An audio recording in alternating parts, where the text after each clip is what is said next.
be a dick.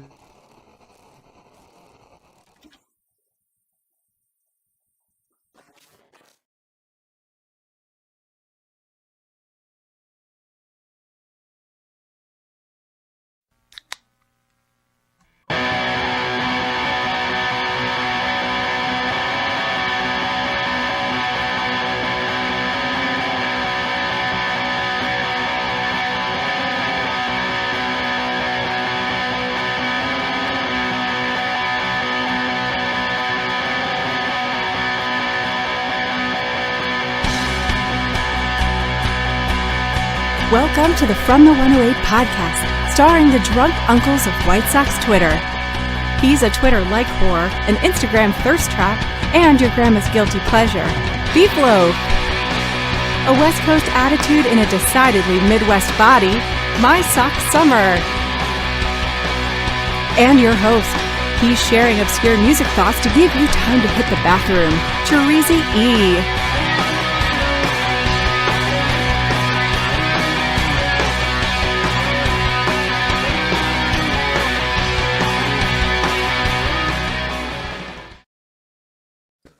Thank you, Quarnsey, and welcome to the FromThe108 podcast.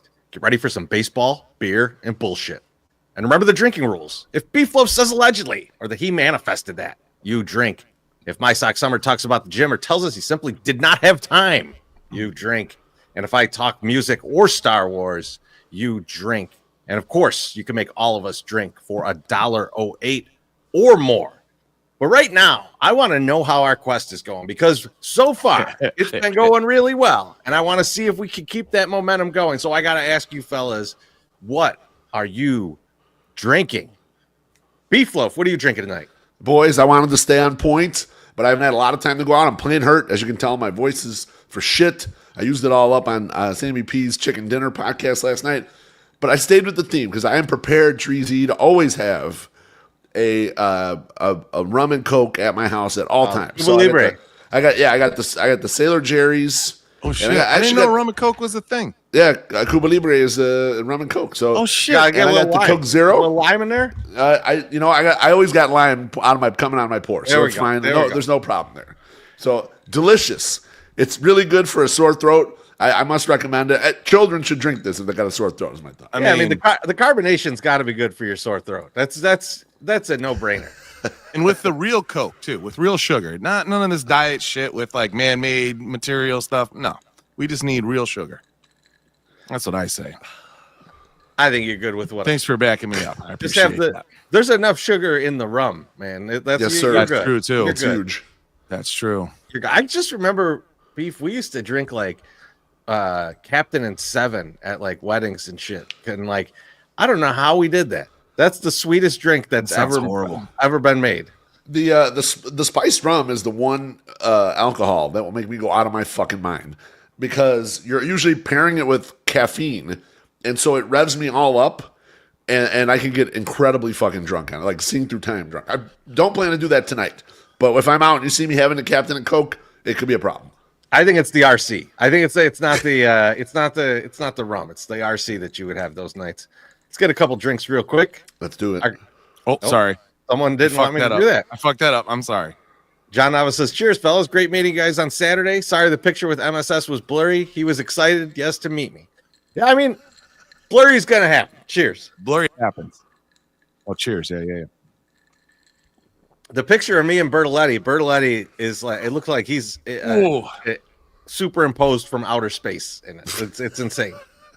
That was the lighting there is not good for pictures. Oh, yeah, not great. But no. If you want to hook up with the 3, if you want to hook up with a 3 out of 10, that's the lighting. Do it. That is the lighting for it. If you're an ugly guy and like you're looking to hook up with somebody better looking than you, best place to do it. Reggie's Rock Room. Yeah, you can't tell if the guy has 3 noses or not. Who cares? We got one from Tadahito. He says, "Great seeing you guys this weekend. Here's some more money. Cheers, thank you. Bless you, Tadahito." Yeah, thanks to all you maniacs that came out. It was a great time, awesome. Man. We'll talk about it later. But MSS, what are you drinking tonight? All right, so I need a ruling from you guys. I think this is a twofer. Now, I asked you before, and you guys said yes, but let's make sure that we're still doing it. And it's the Carlos Rossi watermelon sangria. Okay, because it's Carlos Rossi and it's sangria. Is that a twofer? It's Carlo Rossi. Well, hold on a second. I'm sorry. Hold on a second. We got to look this up. What did I say? You said Carlos. I got to double Carlo. check because I want to make sure that there wasn't something Sangria. very specific about the Carlo. So we're gonna take a I look don't think real there quick. was, but like, because you're thinking jug, right? Yeah, I was thinking Jug when he put that. One in of there. them has jug next to it, and I want to make sure it's not that one. No, Carlo Rossi's by itself. The Fortissimo Red has to be the jug. So Carlo Rossi is in play. Watermelon sangria. I'm gonna say no, just because I know we'll knock out sangria. I don't think that one's gonna be a problem. So, Okay. so you get a one. You get one there. All right. Well, thank you. How I is got it? one. It's very It sounds weird. it's not good. Not gonna lie, it's not great. I put a shitload of ice in here. And boys, like I like loaf. I'm also sick. I'm playing a little hurt. I did not take any severe NyQuil day or cold, whatever today, because it's like this will destroy your liver if you drink on it. So I was like, I'm just gonna put up with this shit. So I'm good. It's not good. It's not good. The first drink I was like, oh god. So anyway, I'm here to take one for the team. I thought I was taking two for the team. I'm just taking one. No big deal. What are you That's doing? still good. That's still good. Oh yeah. We hadn't hit anything in the wine. We were weak in the wine, so like it's good that you're getting in there. I'm still tastes- staying on the beer. I got the Tecate. That's good. Oh, Yeah. good choice. I wish they had it like a big boy Tecate the last time, because I would have drank one of those, like the third one. That I would have drank. Then I would have pissed 17 times that night instead of just the 14. But yeah. I just went with the 12. I went with the 12er. I'm like, nice. I'm gonna be drinking some beers on Saturday too. So I figured, You are. and it's a BYOB situation that we're It going is. into. So I figure, yeah, this works out. So I got Tecate. I got leftovers from all the other stuff too. MSS. Oh, in case shit. you want a hams, I got you. You gonna bring baby. that Mickey's? We'll drink that That- Mickey's. That's gone. I don't know if you recall a couple weekends ago. attaboy. I had those for breakfast a couple weekends ago. I'm so proud of you. I'm You really know, proud like of you. sometimes you just wake up and you're I like, need- what do I want for breakfast? And it's malt liquor. It's Well, yeah, you yeah, get the like- thirst, you know. Yeah. It's beef nose. Beef. I've had it this happen guy all the gets time. it. Yeah. This guy gets it. There's no question. Not that MSS doesn't get me, because he got me really I well get you. today. I appreciate that you saw that picture that I posted of us, and you Oh, were yeah. like, "Oh, Bucks, that's Bucks Super Stereo World, baby." It is. We didn't. I don't think we got the. I don't think. Like, won't speak for the BWC, but I don't feel like I got the gear to hang with Buck. Man, that guy was a stud. He's a stud in that movie. Just great. And the fact that he's like, we're an Don actor. Cheadle could be anything. I'm an actor. Just give me my money. And then he has to get has to get blown off in a donut shop for him to get that money. But hey, Hey, man, By any means whatever way necessary. you do it, That's whatever the way you American. do it. Who's the That's judge? the American dream, right Fucking there, right. buddy. That's how you Damn start right. a business. That's how you start a business. Beef, how you doing tonight? Other than being sick. You know, boys, there is so much crazy shit going on in the internets over this past week. It was hard for me to pick a topic No shit. to dazzle you guys with for banter, but I ended up settling on one. So I found this rapper, Dank Damas. She is 29 years old, 4'11", 489 pounds. She's out of Detroit. Her real name is Dejay Blanding.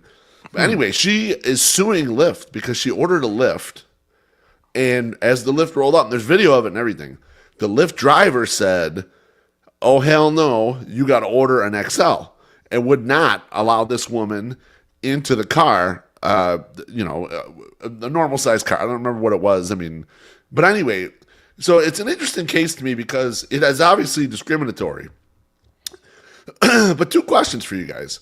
Yeah. One, MSS, would you, or a little too thick here on the dank?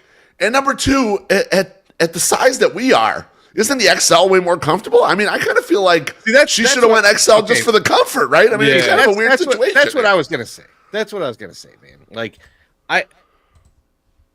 it sounds like she's famous enough that you could go the extra couple dollars for the XL. You'd think so.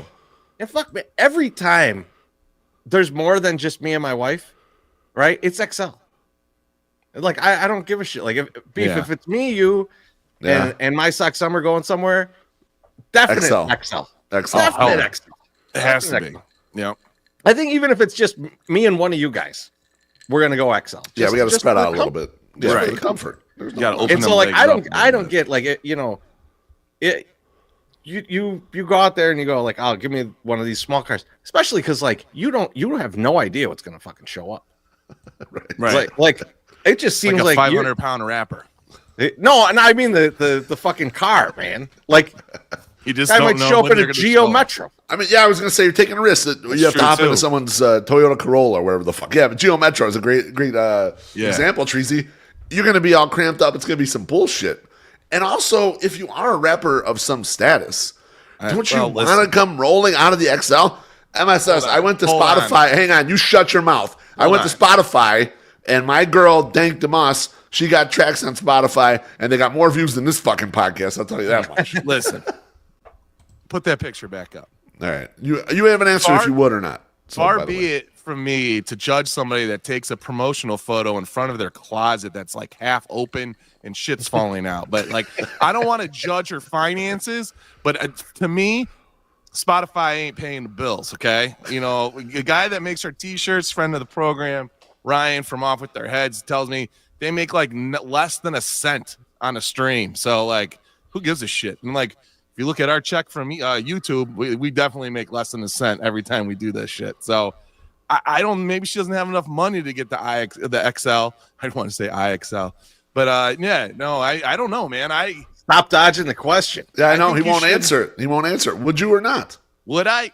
Oh, no, man. Too big for me. I can't. I don't like, you know what the kids say, right? Like, they don't know what to do with all that. I'd have nothing. Yeah. I have no idea what to do with all that. It's too much for me. Like, you know, maybe lose 200 pounds and then I can figure it out. But I can't do it at no. Not at 489. 289 maybe, though. You'd be all right. Listen, hey, Loaf. You put the picture down. That's fine. It's too much. He's trying not to come. That's what it was.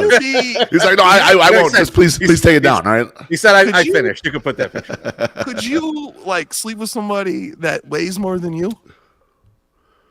Could I personally? Yeah. Yes, of course. Yeah. You think so? Yes. This is an absurd question. I like that. Of course. How much? Of course I could. Yeah. How much of the weight is just like in the tits though? Like, I mean, it'd be a lot, I would imagine. Okay, so like as long as it's 70%. Here's what it is. Okay. Here, what if it's 70% leg like this girl? Well, that's the problem here, MSS. I would say but the distribution is way too much leg.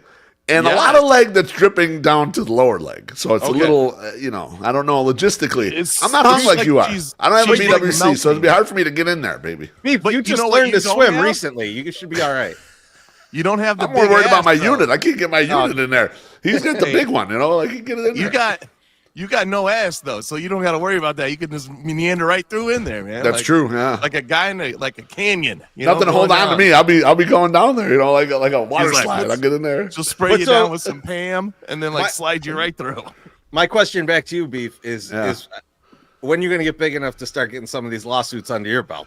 Like, bro, I mean, that's an angle. I'm so fat right now. I was at the show and I saw some pictures from the show. And you know what? Fuck Josh Nelson for trying to make fun of me for being fat because he looks fat and terrible. So I'm not worried about him. I'm worried about me personally. And I saw some pictures. I'm like, you're too fat, Beef. You gotta trim down a little bit. And so I told Mrs. Beef this week, I'm like, I'm eating one meal a day. I gotta fucking get back into the fasting, all this shit because it's just too. No, what it is, MSS, is I go too far. You know me, I got an obsessive personality. You do. And so, like, if I just do nothing, that's usually a better choice for me than doing a little bit of something because a little bit of something turns into a lot of bit of something. And so that's just who I am, It sounds like me and cocaine. Oh, I didn't say that. Did I say that out loud? No, I don't think it did. Let's get another drink here from Senior Socks. He says, cheers. Cheers, guys from Tijuana. They got me. I'll be back in 4 years. Hey, let me know if you need any Marlboro Reds. You know what's funny? Cheers. I'll tell you. Should we get a GoFundMe going to try to get Senor back? I mean, get his papers. If you're gonna send Bleacher Jeff to Tokyo, we can at least bring Senior Socks back from Tijuana. Hell yes. I mean, we raise money. It seems just as reasonable. On Saturday, after everyone had left Electric Funeral, I was walking out and there happened to be a gentleman smoking a cigarette. And I was like, hey, I used to smoke these and I am fucking lit up. Let me go see if I can buy a cigarette from this guy. I buy a cigarette from him for $1. I think I lost $5. Just went flying out of the out of my hand because it's so windy. And I'm like, whatever. And so I gave it and I go, what is it? And he goes, it's a Marlboro Red. And I was like, oh, sweet Jesus.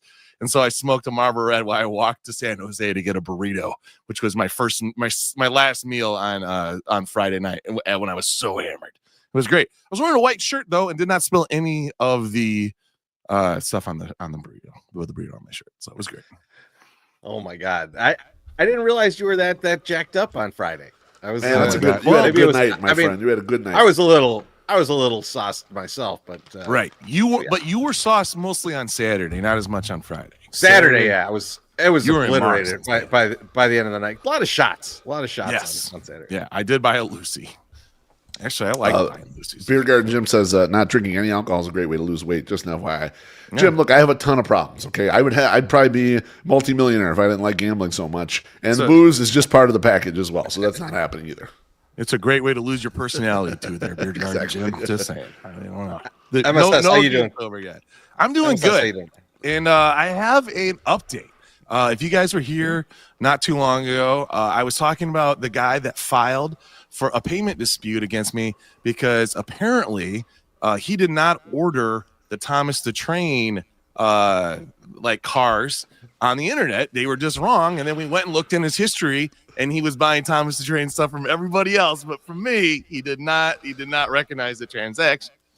Motherfucker sent me a message today or yesterday at 10:26 p.m. and says, hello, can you tell me where the items are in transit? Cheers or regards. And I said, hi, you filed a payment dispute before I could ship them. I accepted the dispute. You would need to rebuy them if you are interested in them. He goes, hello, that dispute was rejected by PayPal as my autistic son purchased them without my knowledge. Therefore, I had to accept the purchases. Australian $159.08, which is not even close to what this cost, was processed on my credit card on the 5th of January. I would like the trains or a refund, please.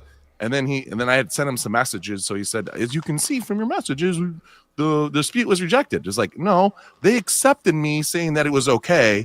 And then they said, you don't have to do anything. This is taken care of. So I didn't do anything. So now we get back into this. And I say to him, I said, hey, it's like, I don't know what you're trying to do here, buddy, but it ain't going to work. Okay. I had to be stiff. I can't even ship the items to you because I accepted your dispute. The money was refunded.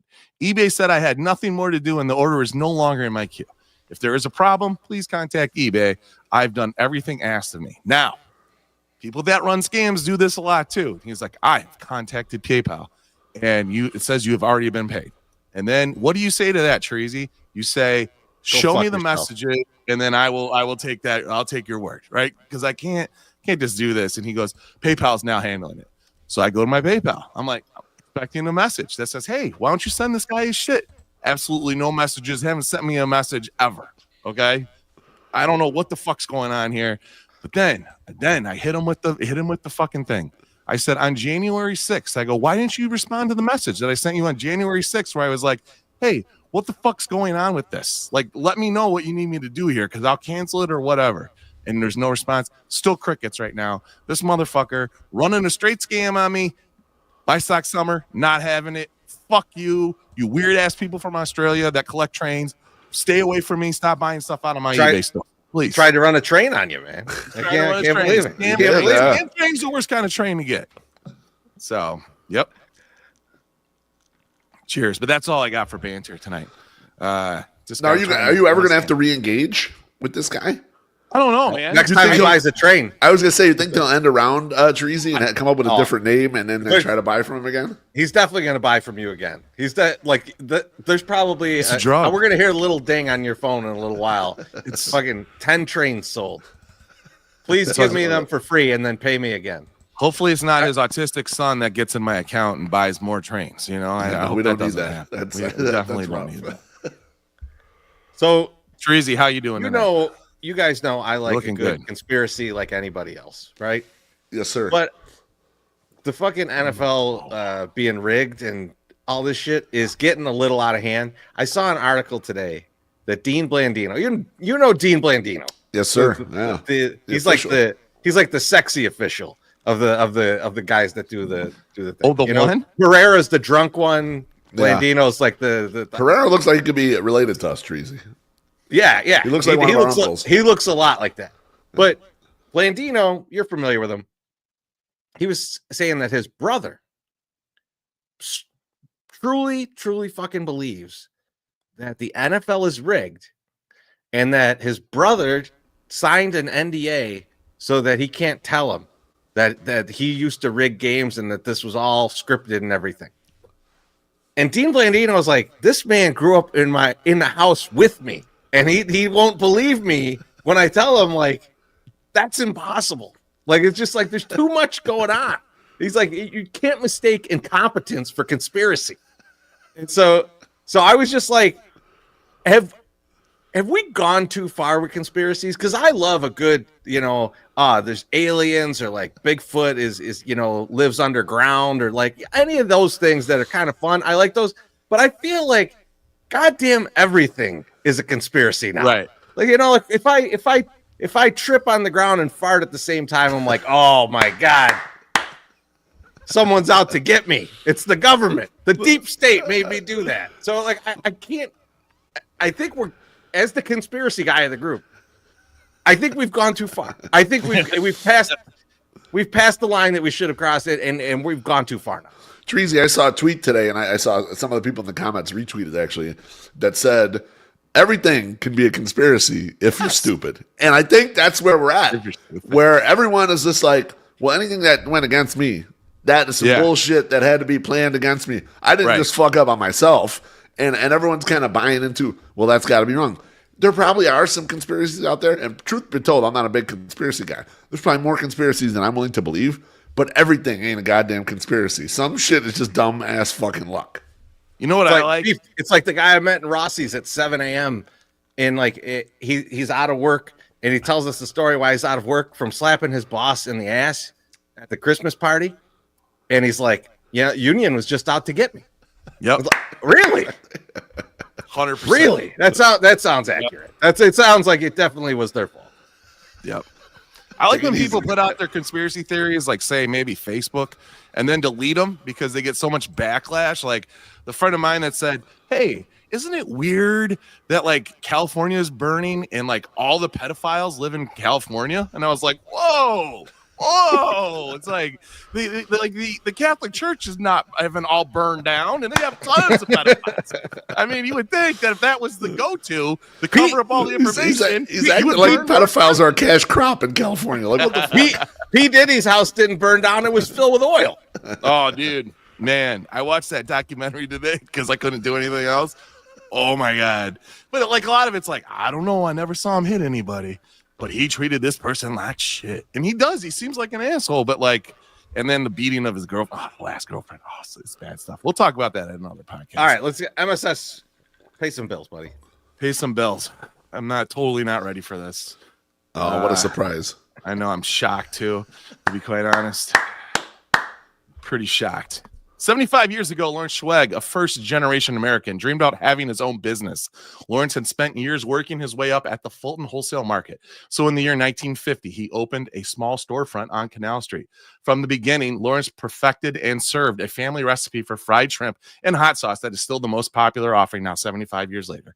That shrimp store still exists, and you can get the best fried shrimp 24 hours a day there. With 3 other locations, Lawrence's Fish and Shrimp has been serving the people of Chicago for 75 years. You don't stay in business for that long if you aren't good at what you do.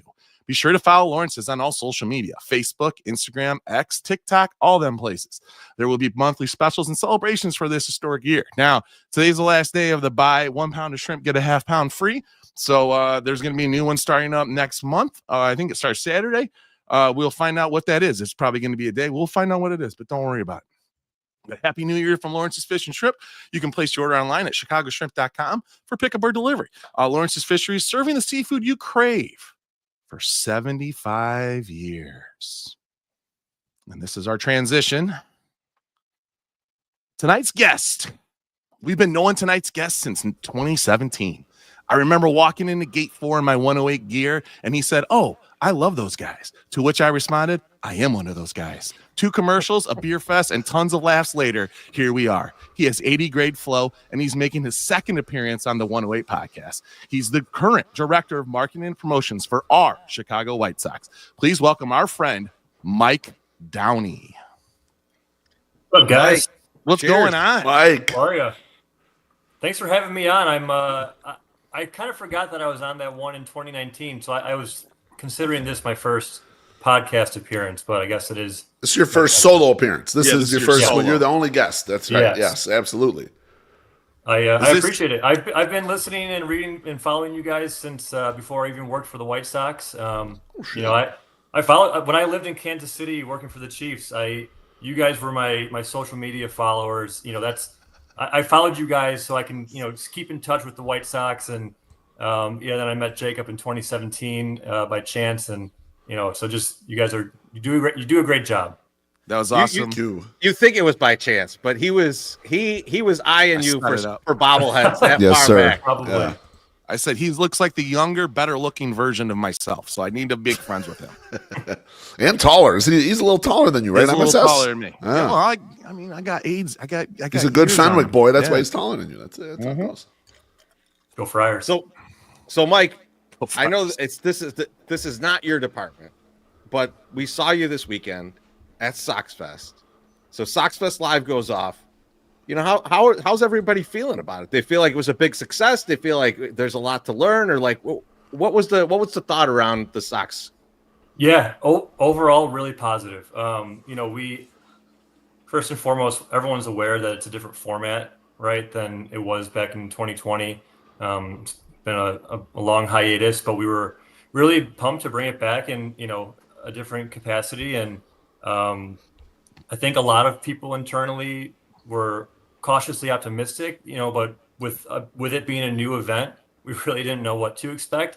And everyone came away very positive from it. You know, I think there was a few things, in my opinion, that kind of won the weekend. Burley was, you know, the big one, right? Yes. I mean, him being there was awesome, and along with Freddie and Jose, and just I think that was really cool for fans, and being able to introduce, you know, the statue concept was really cool, and seeing fan reaction to that was awesome. I think our digital team did a great job with that kind of teaser video that I'm sure you guys have seen. So that was very cool. So Burley was awesome. The Ramova Theater, I had never been there before. That place is incredible. No, I know. Yeah. Incredible. I mean, it's not been open that long. I mean, like it's you know, in a year. yeah. Yes. I mean, before that, it was I think V.I. Warshawski was the last movie that played there. So like I think. Well, yeah, I mean, it was awesome. I mean, the owners did a great job renovating that, and the space was really cool. You know, and so I thought a lot of the feedback from fans was, "Wow, this is an awesome place here, right here in Bridgeport, and I can't wait to come back for, you know, concerts, you know, shows, whatever it may be." So that was very cool. I think the fans getting to know the younger players was a big win. I know it was because it was a big win for front office staff. You know, that was kind of the first time that a lot of us have met these guys, and we all walked away from this weekend feeling very invigorated with the future. Don't get me wrong, I'm not here to pump up prospects. Oh, come on. I'm very aware that they need to perform on the field, but from a personality standpoint, those guys were great. They were really funny, really engaging. Really, they wanted to be a part of what we were doing. You know, we did a kids fest at the ComEd Rec Center in in between Pilsen and It's Pilsen. Little Italy. Yeah, it's like Yeah. Yeah. And Beautiful you know, so we place. had Kyle Teal there. We had Miguel Vargas, Caro, and Mydroth, and then also Jose Contreras.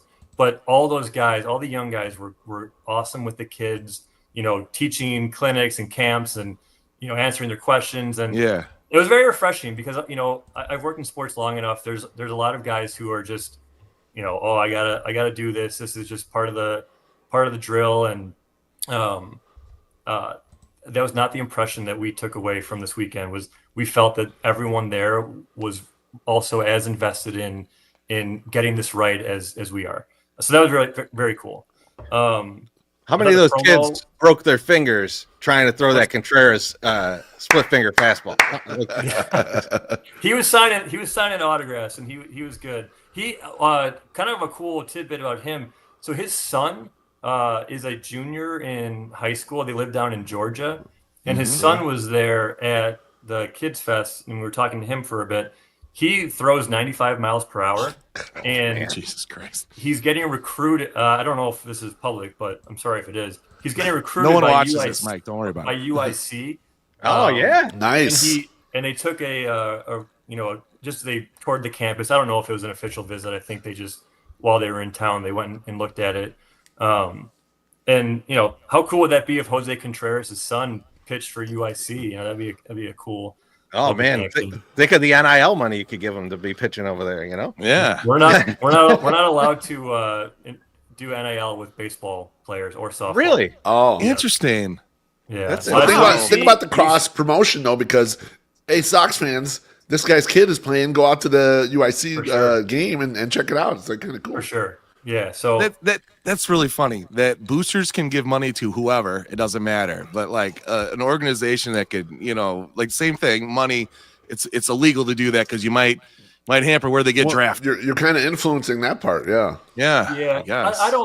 I'm not sure if we necessarily it's illegal for a baseball team to give NIL money to a baseball player, but I think it's just MLB said, hey, let's just not do this. It's a conflict of interest that is not worth crossing. So I don't know, maybe in the future. Just frown. Yeah, so that was cool. The promos were great. I thought that was a fun announcement. And then the last thing, big winner for me was Electric Funeral, that bar across the street from Ramova. Yes, that bar is amazing, and more people need to go there. Yes. Yeah, I mean, we may have seen you there. I don't want to get you in any trouble, but I might have stopped by once or twice. You may have been there afterwards. We may have had some adult cocktails. MSS had enough to make him go have a Marlboro Red outside. Yep. Went and smoked a Marlboro Red. Yep, first cigarette in like 2 years. So that was great. We survived though. We got out the next day. But Mike, so that's the thing, right? Like, so you got an event like this. You're not the one putting it on, but from the marketing lens, you want to get everyone's eyes on the giveaways, the promos for next year. You guys handed out those cards. Mm-hmm. There's like 1,000 promos this year. I can list them, Treasy. I got them all listed. Hold on. You ready? I'm gonna list them off. You're gonna list off all these? I'm gonna list them off. Right. A blanket, a 1907 jersey, a 1920 jersey hoodie, Dick Allen bobblehead, 1940s varsity sweater, 1914 World Tour shirt, Comiskey bobblehead, Los White Sox soccer jersey, 93 Division ropes hat, champs hat, rope hat. I'm sorry. Ray Durham bobblehead, Comiskey Park desk radio, Luis Aparicio bobblehead, 2005 Hawaiian shirt, Mark Burley statue, ALCS 4 complete game bobblehead, Bill Veeck bobblehead, Ozzie Jenks call bobblehead, or Ozzie's Jenks call, like the big fat guy, the other one that we did. Sweater vest, which you're wearing, Chirizi. Ken Griffey Jr. bobblehead, Los White Sox bobblehead jersey, Babe Ruth and Al Simmons figurine. The shirt that is for Hispanic Heritage Night, I cannot pronounce that. Mike, you can do that one. I'll try my best. Guayabera. I think is that right? I don't know. I'll take it. And then we're ending the season on the Irish hockey jersey. Now that is 23 total gate giveaways, 8 bobbleheads, 2 figurines. I've never been so happy in my life to be a season ticket holder because I'll get all the shit at the end of the year. I don't even got to worry about trying to fight for people for this stuff. So, I mean, great job. Thank you. Yeah, we're excited. So, Mike, when you're doing something like that, you've got so many promos. Like, how's the marketing department looking at that and going like, what really hit with people? What like is it? It's because you can't really get ticket sales right now, right? To look at you kind of got to just gauge it from some kind of reaction from the audience. From the promo announcement standpoint, or just you mean promos in general? Just the promos that you put out a deck of cards, right? Like you got the deck of cards here, and like trying to see like, okay, what excited people? What were the ones that hit? Like, are you even trying to do that at this point, or are you just going to wait to see how it plays out? I mean, obviously we track what people are posting about on social. I know I'll give a shout out to Chi Sox fan Mike. He got some good traction this last weekend with some of our promotions. But you see it in that lens. That one guy, I feel like he works for Sox on 35th. Who's the one guy who laid Brett? out all of the cards? Oh, Brett, yeah. Brett. Yep. He did exactly what I was hoping somebody would do, right? Like that, passing out those baseball cards was it's different, unique. I don't think I understand why it might have been a little confusing at first for some people to get those, but that was the point. It was supposed to feel a little old school, like how news used to break, right? Rather than us just posting something on social media and having it come from the team. Like it was purposely meant to feel a little more throwback. But I mean, we look on social and we can see, which ones are trending highly. We also have analytics on the back end that shows who's clicking on what on our webpage. We see that, there's big site traffic to the promos page when we do announcements like that. But we really, we really don't truly know until after the promotion, after the promotional day. We work super close with our business analytics team who, puts together these great recaps of each item. And so we know pretty quickly if it's a star or a dud. So what's the number one star out of these? What are you predicting? Is the thing that people, because I've got one that I've seen a bunch of people have messaged me like if you could get me this, I'll give you what, I'll pay you this or I'll pay you that, and I'm like I don't get to the game on time because you ain't getting it from me. So, but what do you think is going to be like the one that blows people out of the water? Yeah. So so there's bobbleheads and apparel, right? So they're two separate kind of categories. Yep.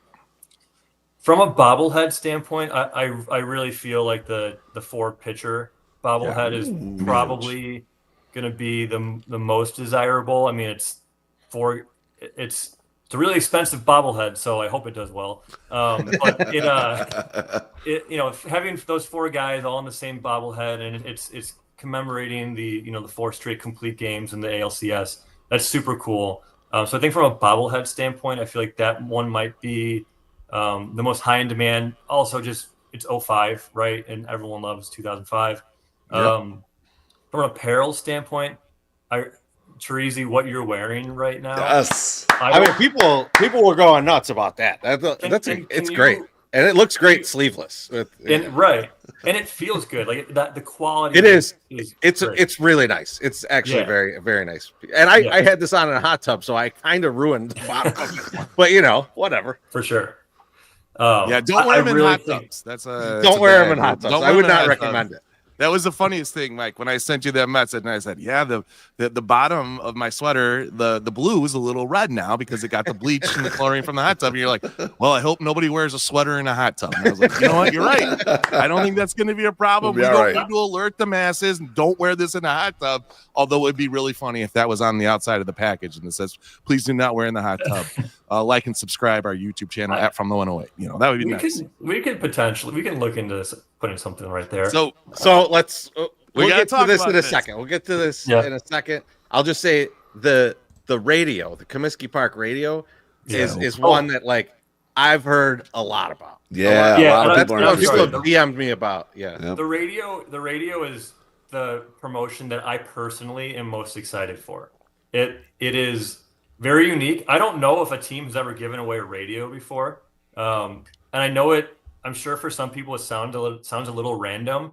But the whole reasoning behind it is, what were fans, what were young kids doing in 1959 when the White Sox were in the World Series if they weren't at the game? Yeah. And when I think about it, I just think of, old timey baseball and kids huddled around a radio, right? Listening to every pitch. And So it's that's kind of how the idea formulated, and we reached out to one of our vendors and said, hey, is this even feasible? Like, can you guys even make a radio, and put it on a stadium? And the guy said, yeah, we'll do it. And I got to be honest. I mean, well, obviously what you see on the website and on the card is a rendering.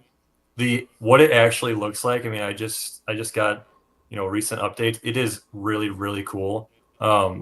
We've been working with our team, our director of scoreboard and team historian, Jeff Chanel, who knows everything White Sox. And been working with him to make sure that all of the details are very accurate. And that one's going to be very, very cool and very unique. So I'm happy that fans like it. I love I'm excited for that one. Teresa, he mentions, he's like, in 1959, fuck, in the 80s, when we were running around the neighborhood playing, and our Aunt Inez had the radio on, Aunt Inez, how are the Sox doing? And you'd run to get the score, whatever the score was, because the Sox were different. They didn't play during the day like the Cubs did. It was at night, so we're playing tag on the streets, and then we got to get the score in the fourth inning, or whatever it was. But a lot of times, if On the the Sox were streets. losing, she would just tell us, "Oh, mijo, Sox were losing. I closed it." Yes. But yeah, that one's awesome. And then, mentioned in the comments the Dick Allen. Yeah. Now, can we talk about the discussion we all had, Mike? Is that out of bounds to talk about? Are we out of pocket if we bring that up? No, I mean, look, here's what I'll say. So Okay. So we formulate the promo plan, right? It's not just me, it's a committee that we kind of come up with this stuff. But a lot of the initial formulation of it is me and my boss, Gareth. And we went to Brooks and with our plan for promotions. And this is back in August or September. And we went through every idea that we had. There were some ideas that he's like, no, we can't, don't touch that, whatever. Dick Allen was an obvious yes, right? Commemorating him and doing it in that iconic pose. And there was a healthy debate about the cigarette. And I think at the end of the day, it's one of those things that's like, you're damned if you do, damned if you don't, right? Yep. That's all I'll say about it. You're a good guy. You could trash him. Everyone would be okay with it. We will be working on a cigarette option for you guys. So we'll you guys should. I think what we can do. If I was, Benny's is the sponsor of that bobblehead, and if I were them, they should do like a gift with purchase thing. Like if you come and show your bobblehead, you buy a 6-pack or something like that, you get a cigarette. You get the little cigarette. Yeah, I like it. Yeah, I like it. Great. Let's get a couple drinks here because we haven't gotten to these, and I really want to get to this one. Our guy CJ says, "Miss you guys. Please raise a glass to my fallen rock band brother Steve. Please hug your buddies while you can. See y'all at the damn park soon. Cheers, everybody. Like the beef. I love you all. Cheers, CJ. Hope you're doing all right, man." And our friend Peyton just throws in the $1.08 for the drink. Cheers, Peyton. Appreciate it, Peyton.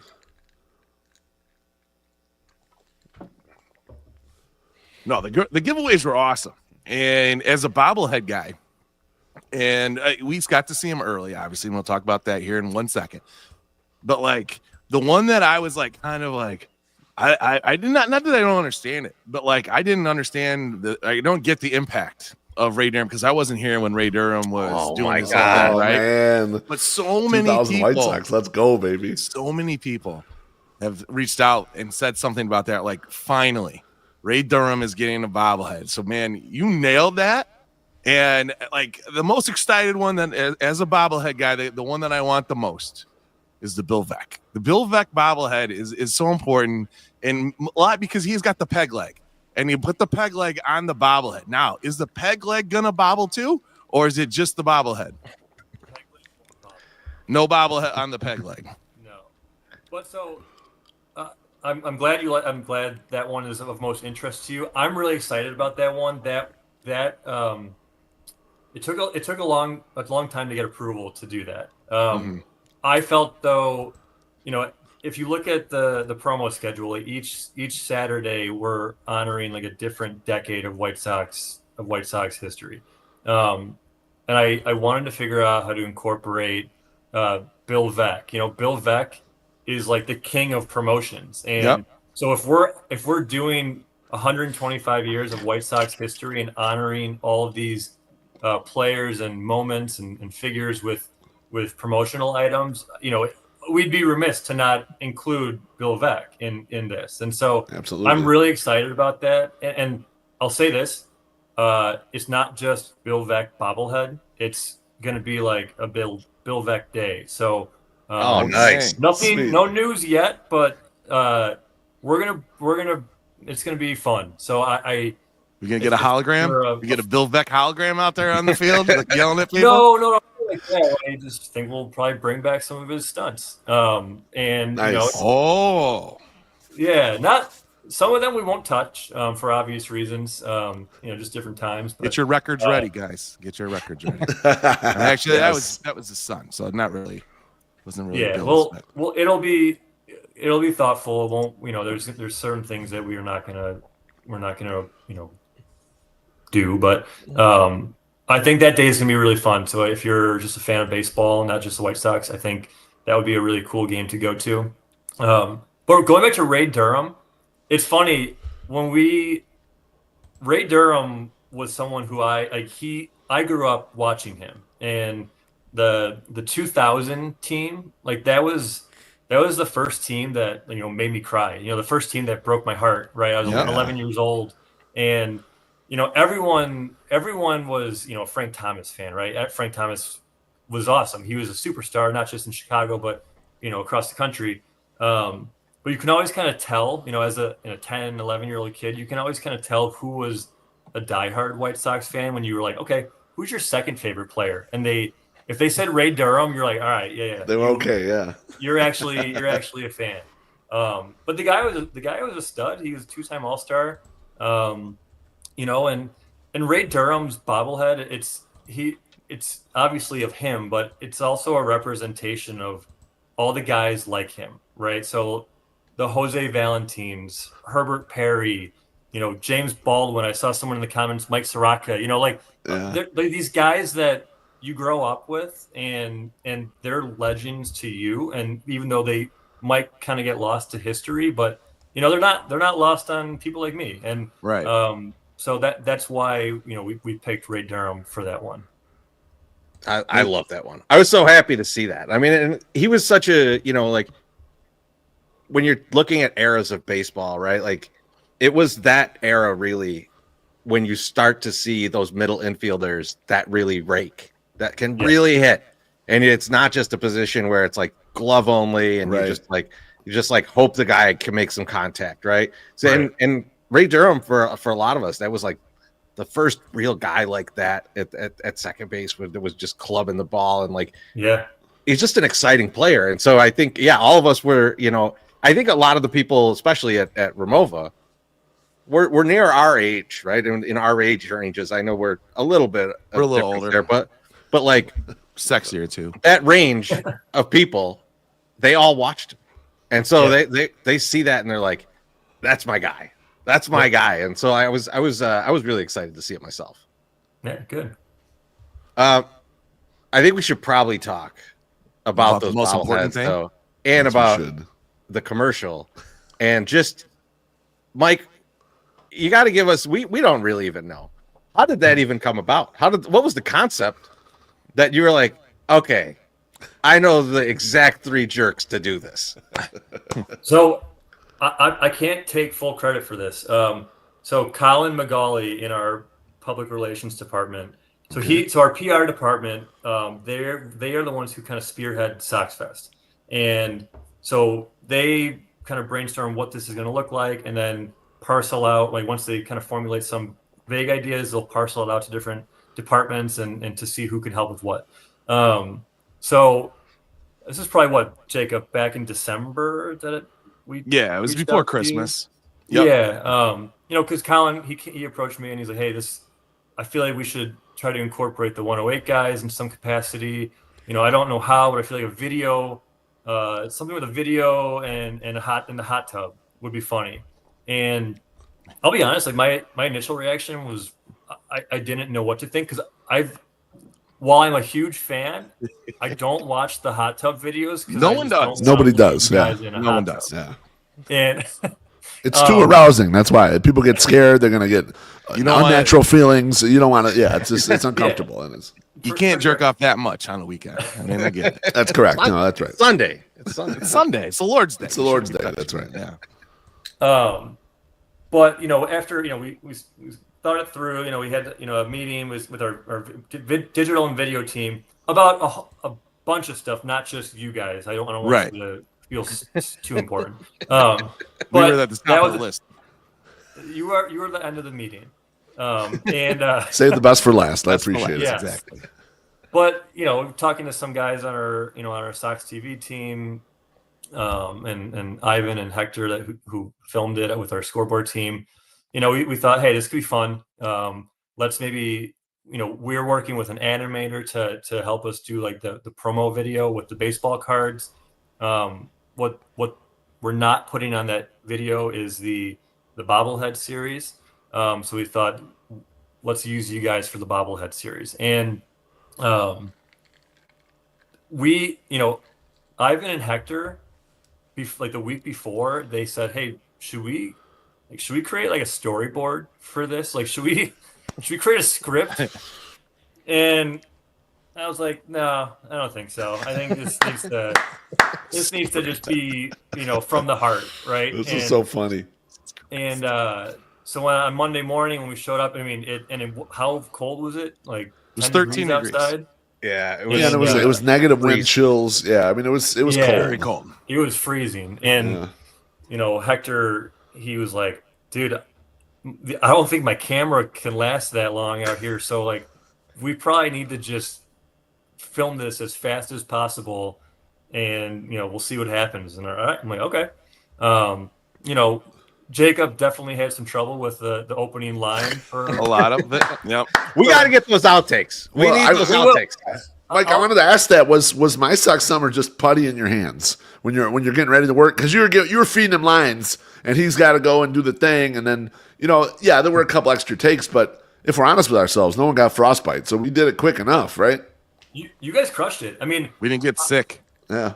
Yeah, and honestly, when we walked out of there, and I looked at my watch and I'm like, it's 10:32, or 9:32 or whatever. It was 10:34 minutes. Yeah. Yep. Took 34 minutes to shoot that commercial. Yeah. Yeah, and so I'm like, okay, like I hope this turns out good. And when they sent over the link, I mean, I was just dying laughing. And everyone I sent it to internally, they were the same reaction. Just wow, this is really good. Like what this is almost too good, For three idiots, yes. And obviously we played it at SoxFest on Saturday. It was very well received. I know you guys weren't there, but the crowd, they really liked it. And then on Sunday, we were talking to our social team and we're like, hey, this played really well. Like let's post this on White Sox Twitter. And I think, I don't know, it was really cool. I'm happy we did it. Yeah, no, it came out way better than I thought it was going to come out. And those guys, we need to hire Hector and Ivan to shoot the Sunday Soak, and then people would actually watch it. Because it would look so good. No, you're right. Yeah. Good. You could hear great. what we were saying, even though I was yelling the entire time, which some people pointed out. But it's like, listen, like I don't think people understand. Like that was you said I would be like, hey, what do I need to highlight on this? And you would say this is what you should highlight, and I'm like, okay. And so then I just was going into it. Now Sunday bobblehead collector series presented by United. Hard. Mm-hmm. That's a lot of words. That's a lot of words for me to say. And then when it's 14 degrees and my hand is freezing, it's like I'm like just trying. I'm like, don't fuck up, don't fuck up, and then I fucked up, and then I had to redo it again. But like with all the extra takes and everything, and only going 34 minutes and to completion, that's good. I mean, most women would say 34 minutes to completion is all you really need. Like from beginning to end, that's all you really need. Legend status is what you'd be. That's right. Yeah. Right. It was impressive. You guys crushed it. I mean, it was awesome. I'm just happy we didn't get hurt. Like I was more nervous about all that stuff. Yeah. Like it was funny. I had my hand over to like get like waiting for the next bobblehead while we were doing some stuff, and like I like pulled my hand up for a second, and I was like, oh my arm was like sticking to the metal on the table. I was like, that's probably not good. we had talked about Loaf was talking about it when he was there. He's like, hey, listen, if we need to shoot inside the house, we'll do that. And then the camera crew shows up, and we're talking to them. We're like, hey, here's where we're the second location potentially. And they're like, yeah, okay, but wait till Mike gets here. We'll do whatever Mike says. Mike walks in and goes, no, fuck you guys. Get in the hot tub. This is what we're doing. That's what we're here for. Yeah. We're not. I mean, he's right. He was right about it. He was right. Table or any of that shit. He's like, my guys are fine. You guys are being the pussies. Get out in the hot tub and let's go. And we're like, okay. Yeah, no, he's correct. I appreciate Loaf trying to defer to like worrying about the cameraman's health and like them not freezing, but like internally though, I know it was, hey, it's gonna be really cold out there. Let's no, you're correct about that. Yeah. It was like a Jack Horner production, man. We just got in there and we got it done. Yeah. Done. You can't use stock footage on that either because we're just too big. But yeah, no, that was great, and we appreciate continuing to use the almost 50-year-old three guys in a hot tub to sell your giveaway product to the fan base. And we're like this. It was really awesome for us. It's a notch. I want to say a notch on the belt to get recognized by the team that you cover as a fan. And like we've had such a great relationship over the years, and it's been fun. So and we're still gonna keep going. And you crushed it out of the park for 125 years, and I just you and your team did a great job. And when you hear online people for like from the end of last season until now saying I'm not going to any games, I'm not giving them my money, I'm not there. And then you guys drop promos and they're like, all right, back in, here we go. What time? When are we meeting out here? When are we getting together? We're getting into this. So yeah, we appreciate it. Yeah, Mike, look, I mean, we're well aware that it would be ideal for the team to be performing better. That is the number one selling point. But right now we got a little rebuild going on, and so we really put a lot of thought and effort into our promotional schedule, and there's a lot more to come. First and foremost, like the promos are just one thing. There's a lot more coming down the pipeline that I think fans are going to be really excited about. So just keep an eye out for that. But just know that we know it's been a tough couple of years, and especially last year, and we're really appreciative that all of you guys are sticking with us, even though it's in some tough times right now. But it will get better. As you can see, over 125 years of White Sox history, we have our ups and downs, but we'll be back. So I appreciate all of you guys, what you guys do. It's exciting to hear that there's going to be even more stuff, and I look forward to $5 beers at every game. That's a great announcement. I appreciate you. Yes, sir. That's that we've been doing. That's 3 years now that we've been doing it. On Tuesdays. Tuesday nights. I just heard you say it was going to be every day. I heard it was going to be every day. Did I say that? I appreciate. No. What did I say? You kind of inferred it, but you didn't say it. You gave a look. You gave a certain. You were there was like, a look. I saw that look. You gave a look. I think we heard it. $2 beers on Sundays for the soak is what I heard. It'll be 5-cent beers on Bill Veck Day. How about there that? we go. Oh my goodness, that'll be chaos. I'm kidding. Hey, listen, we have the nets now to stop people from running on the field. So, I mean, 5-cent beer sounds good to me. I mean, 20 for $1. That's wonderful. Mike, that'd be awesome. Mike, thanks so much for joining us. Thanks so much for including us in the commercial. We really do appreciate absolutely. that. Of course, thank you guys. It was awesome. And tell Gene Watson we said hello, and we would love to crush some Lawrence's shrimp with him at any point. For sure. Isn't Gene the man? Yeah, we need to have He just Gene. seems like someone who you would want to go drink 10 beers with. And we got to meet. We got to have a powwow with Gene. I heard from multiple people that Saturday he was the one that saved that whole panel. Like there was like Gene's that great. He was outstanding. Yeah. So Yeah. I want to drink with that guy. I'm sure He's getting it. He getting in the tub with us. They're getting in the tub with us. No, that would be nice. That'd be funny. Get him in the cold tub right. too. Mike, thanks a lot, man. We'll talk to you Thank you, soon. Mike. Thank you guys. See ya. See you, Mike. That was awesome. That was Always excellent. good to hang out with Mike. Yes. I didn't even get to use this. Oh man, that's gonna be the most photoshopped. I like when we were You're in a cloud of smoke, and your brother's like smiling so big too. Like, and he's your like, hands, "Hey." your hands with that. You're Like, holding something. I like It that was- it's a little bobblehead, probably, and I'm like this big, Yeah, like a magnum of champagne or something. It was like the White Sox Day video where everybody's like, dude, do you not think that everybody's gonna freeze frame that cuck chair and just meme the shit out of you for the rest of your life with that? Cock chair. Oh man. All right, MSS. What time is it, Treasy? Pay some bills, baby. All right, here we go. Looking for a perfect way to kick off the new year? Start fresh with a brand new Mazda. Whether you're looking for a sporty sedan or a versatile SUV, Mazda has the right vehicle for you. With Mazda's signature sleek design and unmatched performance, you'll turn heads everywhere you go. And with advanced safety features like blind spot monitoring and lane departure warning, you can feel confident and protected on the road. Plus, with cutting-edge technology like Apple CarPlay and Android Audio, you can stay connected and entertained while you drive. And with Mazda's commitment to sustainability, you can feel good about reducing your carbon footprint. Visit MazdaRolandPark.com to get all the specs and details on the complete line of Mazda. Whether you're from the Chicagoland area, Northwest Indiana, or Southeast Wisconsin, they would love to have you visit and test drive a Mazda today. Happy New Year from your friends at Mazda of Orland Park. Mazda of Orland Park, home of the Zoom Zoom Nation. 8910 West 159th Street, Orland Park. 708-444-3200. Zoom Zoom.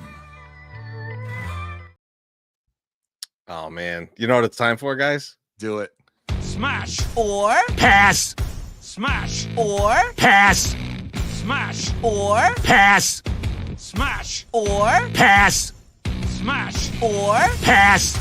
Smash or pass.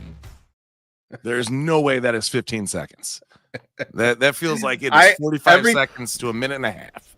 So what you can't see when we're doing that is there's a timer on our side where we could see how long that's going, and like every time it's like at 10 seconds, and I was like, that's been 4 minutes. That is like I don't always. Beef left for the entire. I went to the bathroom and I came back and I was it still plenty of time, you know. You dropped some sticks. Oh no, we're not gonna do that. We could. We could. So though. Beef, I think You you're can imagine leading what it'd be like if we did. the smashing and passing this week, aren't you? I am leading Smash or Pass. Apologies for my voice. What I thought was a good idea, a lot of people were giving their reviews of SoxFest Live, which is cool. I want to do that in Smash or Pass fashion. I also want to weave in our excellent live show at Reggie's Rock Club. Yes. And some of the things that happen there. So I've got 4 of each event. We're going to Smash or Pass it with you boys.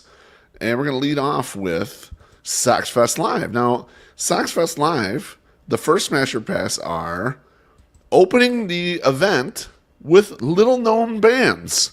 Are you smashing or passing little-known bands opening SoxFest Live each night? Treasy. So I will say that, like, I don't think that they're little-known bands because I think the one girl was on American Idol, and then obviously the Diff has Len Casper. So I think they're a little more they're well-known in a certain subset, right? But Okay. I'm still passing on that. Okay. Like, I think that they have a place in a SoxFest Live like that, but it's the after party, man. Yeah. Like you stay to like have beers and watch the bands at the end, right? Like that's what closes out the night, right? Like it's you don't start with the bands and then like get it real loud and everything and then build down to the panel. Like it just does to me that doesn't work. Like we wouldn't like we love Off With Their Heads and they you know Ryan makes our t-shirts, but we ain't gonna have them open for us at 108 Live because we can't afford them. They'd blow us off the stage. Right. So, yeah, exactly. So you have the bands at the end, do the after party, give someone like something real to pay for that after party, you know, because they're charging like $100 for that after party. Yeah. Like, you know, get some bands out there, do that. Have them be 2-3 hours. I love that. I love that idea. Well, that was a very long pass. My Sox Summer. Are you passing or smashing? So here's the deal. Little known bands open. I don't give a fuck what Treasy said. Those are little known bands. No one heard of either of them bands. All right. Yeah, I mean, you're not going to ever win in that regard because the variance of people that are at SoxFest are like not everyone's like, you know what? Who I love? I love this person, and then you can just get that band there. Like this is never going to happen. You're never going to hit everybody with one person. So I got to pass it too. because I don't think anyone was paying attention to panels. I don't think people were paying attention to bands. People are there to hit there and do what we did, sit there and drink and talk with your friends. Like, there was more of that going on than anything else. And then people waited in line to get autographs. And I mean, I think that's kind of what SoxFest is or is supposed to be. So like, I got the band's not a bad idea. I'm glad they tried it, but I just don't think that it really is good. I agree with CJ. Well, CJ asked, were they bad? What happened? Were they any good? We don't know. We're not really sure. They played at 5 p.m., man. Like 5 p.m. on a Friday is don't see this We ain't time. gonna get there, right? Like, you know, you're playing when doors open. I know this more than anybody. You're playing when doors open. You're just, you know, you were there to sell a few tickets, and like that's all you're there for. Now, Loaf or an inch or easy. Local 8 shows up there. They're opening at 5 o'clock. We're there at 5 o'clock, right? We're gonna watch the there's no Local 8 for question. 45 Yeah. minutes. Well, that's a different level, right? But everybody else behaves I got out of work early to go check that out. Yeah, right. yeah. Like, to Beef's point, like these aren't like major bands. Like they're not like a. I think there's a level of you could either It's not like Journey is get a level of band. They could probably afford a Journey. I think you can get a level of band that's higher that would have enough name recognition where ticket holders of the event would say, "I've heard of that band. I'll go check them out." Or two, the White Sox Karaoke. could on their end socialize some bands throughout their stadium music that are local bands, and then use those bands in there and say, "Hey, you've heard them at Sox games. It's this song that we used to do this Yes. thing, whatever the fuck," and draw them in there. I personally like the idea as a AC/DC. smash. I just didn't think they did it the way I would have done it. That's Right. the only Yeah. thing, you know. You know what they have? They have an all women's tribute band to AC/DC. Like it's something like A Whole Lot of Rosie or something, right? Have them play. That would be fun, right? Play a little Thunderstruck and some other cover song Right. or something that you can get into and just like kind of rock out with. Like that would be fun because I think you got to be something a little bit more familiar, and you just people could gravitate towards it and then end the night singing "Don't Stop Believing." You know You know what else you could do is you have that band behind everything, because like there's a lot of stage Porno at Remote. band. There's no You question. have the band in the back there, and you Yes. you bring out we're doing the prospects and we're going to talk to them and stuff, and then you clear that stage, and then they play for 1-2 songs, right? And then they bring out the next thing, and then they play between that. That would be totally easy to do, and I think that'd be very entertaining for the crowd. All right, Yes, next I up, agree. SoxFest Live thing, smash or pass. The beer/drink lines. My Sox summer, you smashing or passing the beer/drink lines? I am smashing the shit out of that because it took next to no time to get a drink. I mean, it really wasn't even that bad. I expected it to be 100% awful. I was like, oh, this is going to suck. We're only going to have like 2 drinks and no big deal. Man, unless I was hammered and didn't realize it, it seemed like we didn't have to wait for very long. And sometimes the bartender was looking at me, order stupid.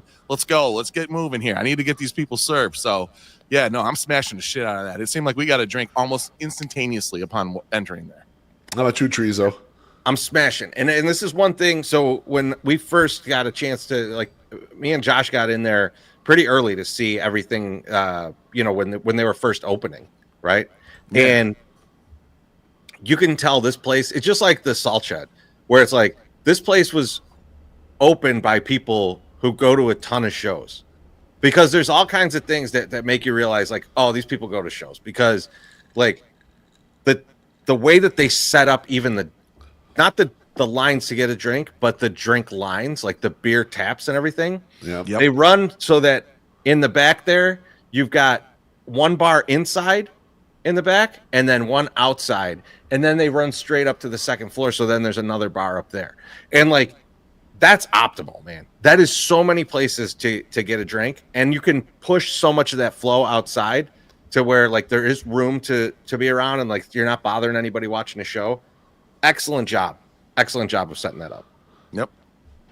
Yeah, can't disagree with you guys. And actually, I realized the one time I was waiting like for 3 people or whatever, I could have just gone out in the hallway because there was more bars out there, and I could have gotten my drink right away. So even then, there were hacks. You can go to that next bar that was wide open. So they did a terrific job with all Great that job, stuff and serving Ramova. everybody.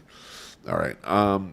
Next up, are you smashing or passing the Getz, Venable, and Len Casper panel. Terezi E, are you smashing or passing the Getz Venable Len Casper panel?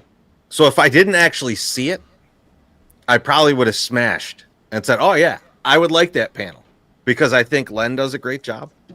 I've so far I've liked interviews with both Venable and Getz, but I am passing so hard on this one.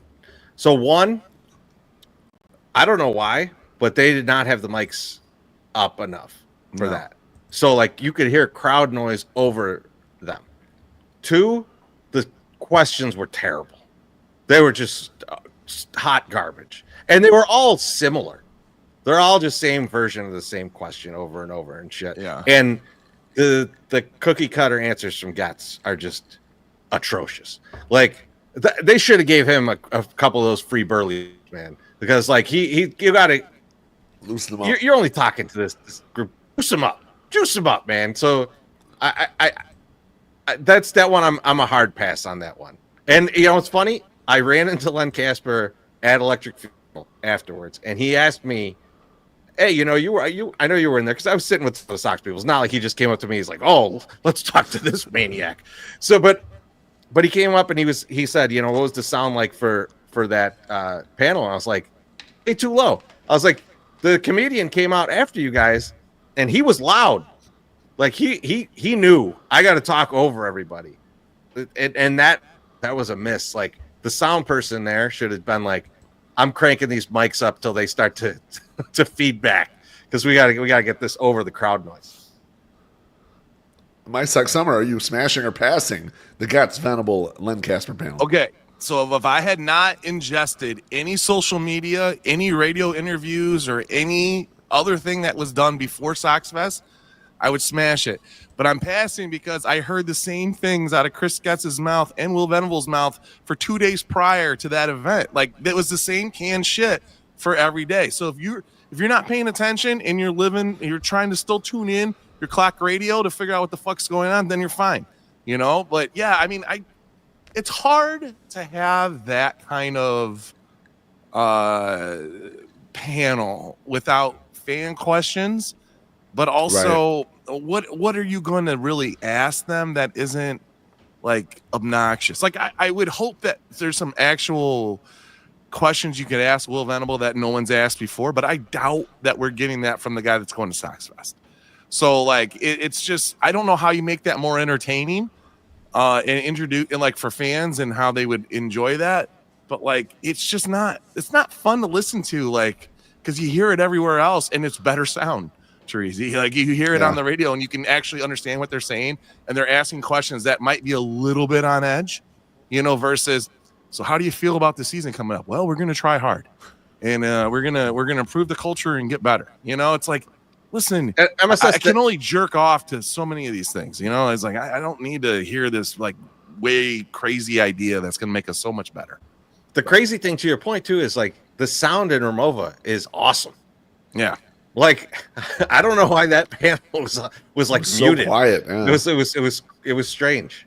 I mean, everyone heard us when we were there and yelling through mics. But people are like, "Oh fuck yeah, these guys are talking." You know, they heard our stupid ideas, so we can get their stupid ideas crossed. All right, so last one, smash or pass from SoxFest Live. The comedian variety show to close it out. My Sox Summer. Are you smashing or passing comedian variety show at the end? All right, so I got to smash something, right? And I thought the guy was funny. Do you have to? I don't have to, but I feel, well, I guess I don't have to. But I'm going to smash that because I thought, like, you're bringing out people that are players that no one really knows. And so you have to do something to introduce these people. And I don't know if a comedian is the greatest way to do it, especially if the guy apparently he didn't know Colson's name and kept calling him Colin on Saturday. But whatever, you know, no big deal. Like, you don't need to write that shit down. You should just go with your gut. Just do whatever you want. Yeah. There's a guy that pronounces people's names wrong all the time or doesn't even call them by the right name. I can understand where he came from, but I'm not getting paid to do that. So I'm going to smash it because I think it was good, and I don't want them to go look at this and go, that was really bad. We're never doing that again. I want them to try it again and maybe get the right person, you know, get the right MC that can, like, get up there and talk about stuff, right? Like, I think the comedy being a little edgy is good, and making fun of some of the stuff that happened last year, good. Don't know if that guy was the right guy to do it, but hey, well, you live and you learn. Try it again. But I'm still smashing. All right, Treasy, are you smashing or passing comedy variety show at the end? So I'm gonna smash, and I'll tell you why. When you get these prospects out there, and you ask them any question, you better fucking hope to God it's Gus Varlin and he's got some personality, because most of them do not. Correct. Right? Like, or they won't give it to you. They've been this track to the majors for like their whole life, and they've been trained how to talk to the media and how to do this and that, so that all the answers are cookie cutter and bullshit. But if you make them do some off the wall shit, some like improv class craziness, you might actually get a tiny bit of their personality out of them in doing that. Yep. And I'd rather that than them, like, what kind of pitcher are you? Right-handed. Like, that's, I don't need any of that. I'm passing hard on that kind of bullshit, right? Like, so give me some personality. Let me see if you're funny. Maybe you're not. And then I don't like you so much, and that's fine. That's now I know. But I can't. Oh, go ahead. I'm sorry. But no, I was just gonna say that's the reason I'm smashing. I think you can improve that over time, and I think it's a better way to get something out of some of these players that you're just not going to get much out of regularly. The Little League World Series tells me a lot about each one of those players every time they come up to bat. They're like, favorite book, here, this. Favorite actor, Johnny Sins. Like, I'm so-and-so, I hit dingers. Like, why can't we just copy some of that stuff and do a rapid fire down the row with some of these dudes and just like make some funnies? Because funnies, they're built to not talk about stuff, right? Like that's how they're trained. And like they don't have the stories. They don't have the stories to be up there like Burley and Freddie just spinning yarns and telling all kinds of crazy shit that happened. And oh shit, yeah, I might have had a couple 2-3 drinks before I went out there and got a save in the World Series. Like, that kind of shit is not what you're going to get out of a young player. Baseball players are huge dorks that have been studying baseball their entire lives. They know nothing about anything else. And so I agree with Teresi. That was the right approach to try to squeeze out any personality that you could. Okay. I smashed that hard, and Kurt puts it out there. If you're going to do the panel again with Getz and Venable, let us ask the questions. White Sox, take a risk. You can look at our questions before we actually ask them. We'll ask good questions. We've been interviewing people for 8 fucking years. We get people on this show. People loosen up. We'll loosen it up, and we'll have some fun, and we'll have a great time. But that's what people want to see. They don't want to see the same old bullshit questions. We'll ask some stuff. So I think it could work that way. We would ask some stuff, and actually we'd be respectful. And we would ask baseball stuff too, because we're big baseball fans. We don't speak out of turn. We know how to play nice when we need to. Obviously, they throw us in a commercial. Like we can toe the company line, but we'll be entertained. And we'd be hammered if all those Modelos were free. There's no question. That's true too. We might not even show up on time. All right, let's move on to 108 Live things. All right, the first 108 Live thing, smash or pass, the luxurious Reggie's green room that we had, boys. My Sox Summer, you start. Smash or pass the luxurious Reggie's green room. Listen, like, you're showing it in a good light in this picture. Okay, this looks like okay, but to get there, you had to battle 7 rats. And then go outside where it's freezing. Then opens 3 doors that might open or might not open. Like, me walking Scott Merkin down there, and he was just like, "Are you gonna kill me?" I go, "No, don't worry about it. It's fine." And they're like, "Oh, I don't know, man. I think this is a little creepy." I'm like, "Don't worry about it. And then you walk in that where it just says green room on it. Oh man, it's just I'm gonna okay. So although I just talked a lot of shit about it, I'm still gonna smash it because I could go right in and take a piss. I cut both of you guys in line because I had to pee so bad. People don't understand. That's a feat of strength. We're up there pounding High Life Tall Boys for an hour and a half straight, and we didn't move. We could not go pee. You couldn't do anything. I had to piss so bad by the end of that. I was like, I got to get out of here. It's like, Sheriffin, settle down. Don't talk too much. We got to get the fuck out of here. So, but I'm gonna smash it just cause. Treasy, are you smashing or passing Reggie's green room? I'm smashing the fuck out of that. I mean, so I mean, there's things in your life that like you get to experience, and then you think to yourself like, oh man, you know, how cool would this have been if so and so would have been there with me? And like a lot of the stuff in my early life, like when I was out on tour and stuff, it always hurt that like Beef wasn't there experiencing it with me, right? Like so being able to just for 10 minutes being down there and looking at him going, how do you choose which of these couches to sit on down here? And I'm like, because the cloth ones are fucking way off limits. And that day bed, that's disgusting. That's only for fucking. And like, we're just having that conversation. And I just thought to myself, like, I've told these jokes a 1,000 times and I never told them to my brother. So like, to be down there with you was fucking awesome. So I'm smashed. And next time you motherfuckers show up a little earlier, we could have had a cooler down there and really got lit before the show. I would have had to pee the entire show, though. You know, that's the only thing. That's fine. The only other real green room in Chicago that I've been in was the Metros.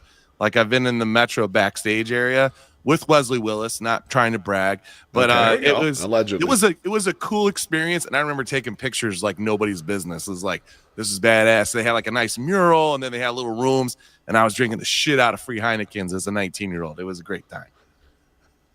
I like this comment from CJ. He's like, we played there and Teresi and MSS are both right. It's the grimiest fucking rock and roll shit ever. Yes, it is. Absolutely. All right, next up on 108 Live Smash or Pass is going to be the stage and sound crew at Reggie's. Teresi, the stage and sound crew at Reggie's, are you smashing or passing? Huge smash. I mean, like, it's crazy because I mean, like, we do a lot of live shows over the time that we've done this, and a lot of times it's us bringing in our own gear and we're like setting up in a bar, and it's like this place is definitely not set up for us to do this here, and like I'm running mics all over the place and like I'm fucking wrapped in cords and trying not to strangle myself, and like it's a mess, right? It's an absolute mess. You walk into this place, there's multiple sound people. There's a sound guy on stage with us just for the monitors and the stage sound. Yep. There's sound people. There's people running songs for us to make sure that like everybody's got intro music and everything. It's insane. It's absolutely insane, and like it sounded great to me. Like I mean, like I could hear everything.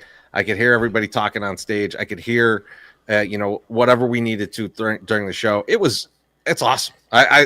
It's way too much for what we do. That's but I was talking to them before when we're setting up and stuff, and I was like, yeah, we're pretty simple setup here, just 4 mics, and they're like, brother, we like a quiet night every now and then.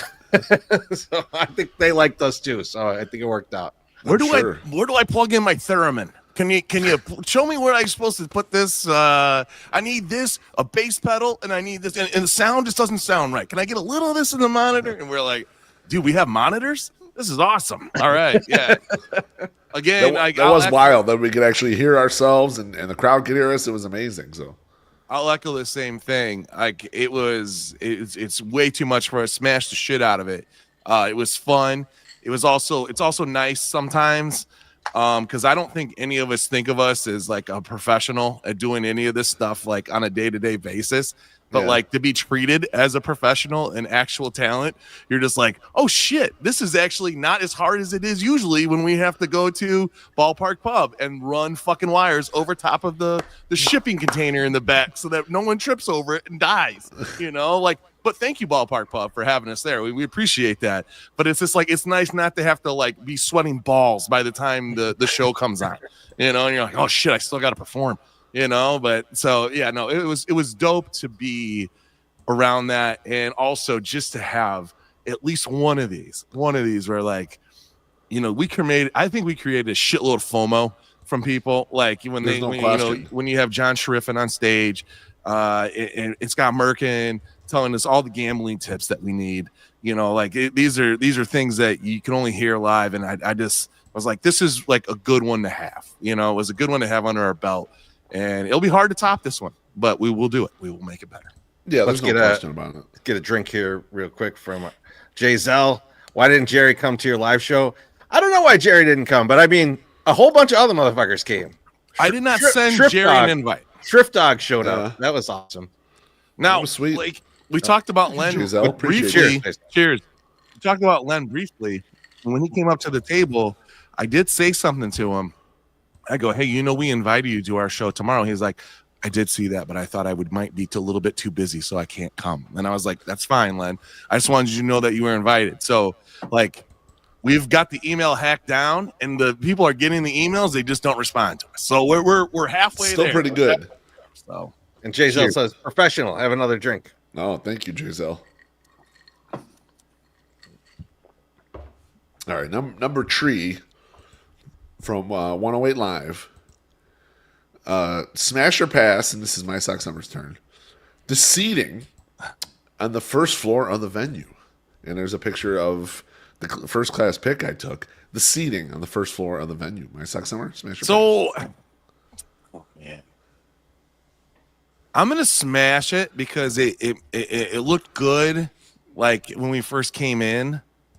Yeah, I'm gonna smash because I think people enjoyed being able to sit down and listen to us ramble for an hour and a half.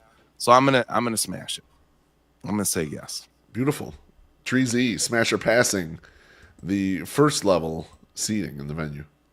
I mean, I liked it, but I'm going to pass because next year, I don't want there to be room for that. I want us to be so packed that, like, we can't have chairs. It's standing room. You want chairs? There's 8 of them upstairs. Upstairs, you have to fight. But Bertoletti's got 2 of them. That's correct. Yeah, that's right. Yeah, I mean, I love the way the setup was, but I hear what you're saying, Treasy. Like, even the picture from this, or even from we're sitting up there, you could see everyone pretty well. We can yell at people in the crowd. They can yell at us. It was a real nice vantage point, in my personal opinion. But, yeah, if we could fill that in with all standing people, fucking beautiful. I do love the second level, too. The second level was cool. That I never made it up there. And, like, I needed to so sit up there.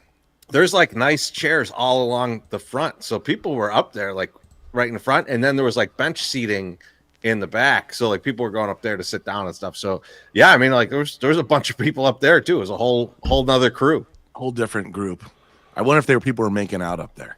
Like that'd be awesome. Only a couple people fucked. That's awesome. Allegedly. Allegedly. Drink to that. All right, last one, and we'll have one little sip. A 108 Live at Reggie's. Treasy, are you smashing or passing the minimum bar tab that we had to hit as part of our agreement? Oh man, you know what?